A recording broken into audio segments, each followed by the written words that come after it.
বাচ্চাদের স্কুল ড্রেসের পুরো সৌন্দর্যটাই কিন্তু লুকিয়ে থাকে এই একটা মাত্র বেল্টের মধ্যে। এই বেল্টটা পরলে পুরো স্কুল ড্রেসের লুকটাই পাল্টে যায়।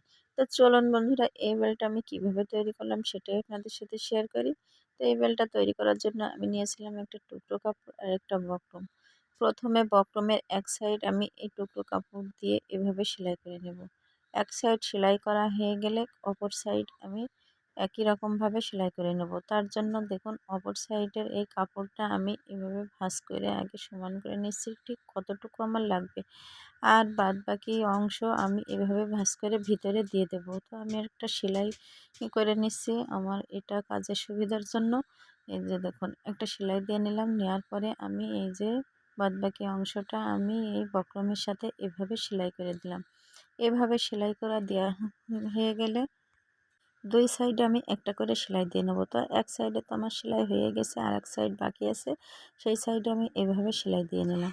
তো এই যে দেখুন, আমার সেলাই দেওয়া হয়ে গেছে। এখন এই উপরে বেল্টের উপরে কেউ আপনারা ইচ্ছা করলে সোজা সেলাই দিতে পারেন, আবার একটু অন্যরকম ভিন্ন ডিজাইন করতে চাইলে এভাবে বাঁকা বাঁকা করে ঢেউ ঢেউ করে সেলাই করে দিতে পারেন। দেখুন, ভিডিওটা লক্ষ্য করুন, আমি এভাবে একটু বাঁকা করে সেলাই করে দিলাম, এতে করে সুন্দর দেখা যায় বেশি। সেলাই হয়ে গেলে এবার এই বেল্টের উপরে বেল্টটা ছোট বড় করার জন্য একটা কাপড় বসাতে হয়। সেই কাপড়টা প্রথমে আমি এইভাবে ভাঁজ করে দিলাম, দিয়ে উল্টে নিলাম। নেওয়ার পরে এই যে দেখুন, ঠিক যেভাবে কুচি দেয় ওইভাবে বড় বড় করে কুচি দিয়ে আমি প্রথমে এক সাইড সেলাই করে নেব। এক সাইড সেলাই করা হয়ে গেলে অন্য সাইডটা আবার সেলাই করে নেব। এভাবে দুই সাইডে সেলাই করা হয়ে গেলে এই কাপড়টা এবার আমি বেল্টের উপরে বসিয়ে দেবো। তো দেখুন, আমি বেল্টের উপরে এই কাপড়টা কিভাবে বসাচ্ছি। এই যে দেখুন, এটা আমার সেট করা হয়ে গেছে। এখন বেল্টের উপরে বসানোর পালা। এই যে দেখুন, প্রথমে বেল্টের উপরে বসিয়ে আমি এক সাইড সেলাই করে নেব, তারপরে আর এক সাইডে বেল্টের সাথে আমি সেলাই করে আটকে দেবো। তো আমি একইভাবে দুই দুই সাইডে বেল্টের সাথে কিন্তু আমি আটকে দিলাম সেলাই করে। এখন বেল্টের প্রায় কাজ শেষ, এখন বাকি আছে শুধু একটা হুক লাগানোর।